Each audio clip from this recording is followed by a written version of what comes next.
নমস্কার বন্ধুরা, আমি নিয়তি আর একটি নতুন রেসিপি নিয়ে এসে গেছি। তো আজকে রেসিপি হলো ঘরোয়াভাবে বানাবো হচ্ছে বিরিয়ানি। তো বাড়ির উপকরণ দিয়েই সব বানাবো, একবার বানিয়ে খেলে কিন্তু ভুলতে পারবে না। তো চলো, আলু আর ডিম দিয়ে, সব সময় বাড়িতে মাটন চিকেন তো থাকে না, তাই বাড়ির উপকরণ দিয়ে বানাবো। তো যে বাড়ির চাল হয় সেটাই, যে ডেলি ভাত রান্না করে খাই, 2-3 বার ধুয়ে নেব। আর হাঁড়িতে জল গরম হতে দিয়েছি। জলটা গরম হয়ে গেলে তেজপাতা, লবঙ্গ, এলাচ আর গরম মশলা দিয়ে গরম হয়ে গেলে কিন্তু চালটা দিয়ে দেব।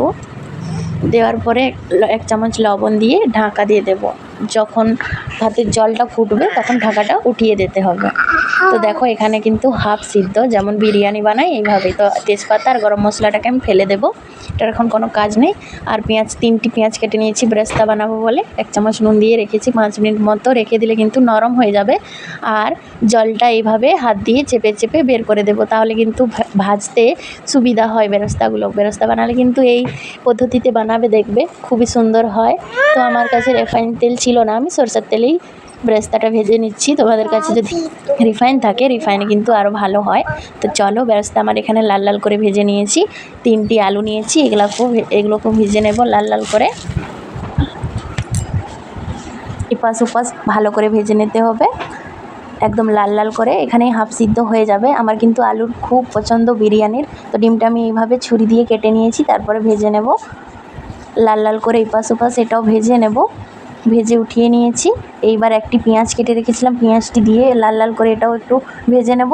এর মধ্যে হলদি পাউডার, জিরা পাউডার, মির্চা পাউডার, গরম মশলা আর আদা রসুন পেস্ট আর একটু লবণ, আর তার সাথে বিরিয়ানি মশলা দিয়ে ভালো করে মশলাটা কষিয়ে নেব। তোমরা চাইলে টমেটোও দিতে পারো, আমার কাছে ছিল না। তো চলো, ভালো করে কষিয়ে নিই। তোমরা যারা নতুন আমার চ্যানেলে, প্লিজ চ্যানেলটিকে সাবস্ক্রাইব করে একটি ভালো কমেন্ট করে যাও। তো এখানে আমার কষানো হয়ে গেছে, আলু আর ডিম দিয়ে দেব। দেওয়ার পরে 5 মিনিট মতো কষিয়ে নিতে হবে, যাতে ডিমের মধ্যে মশলাটা ভালোভাবে ভিতরে চলে যায়। আমি ছুরিতে কেটে নিয়েছি, অল্প একটু জল দিয়ে 5 মিনিট কষিয়ে নেওয়ার পরে আমার হয়ে গেছে। এখন আমি এটা ঢেলে দেবো একটা হাঁডির মধ্যে। তারপর আমি সব ভাতগুলো যতগুলো বানিয়েছিলাম এগুলো দিয়ে, আর উপরে যে বেরেস্তা বানিয়ে রেখেছিলাম ওটা দিয়েছি, আর গরম মশলা পাউডার দেব, তার সাথে দিচ্ছি বিরিয়ানি মশলা।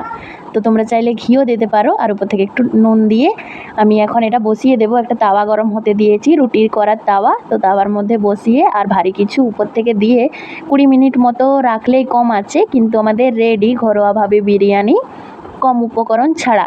যারা কোনোদিনও বিরিয়ানি বানাওনি বাড়িতে, এইভাবে বানিয়ে দেখবে, খুবই দারুণ লাগে খেতে।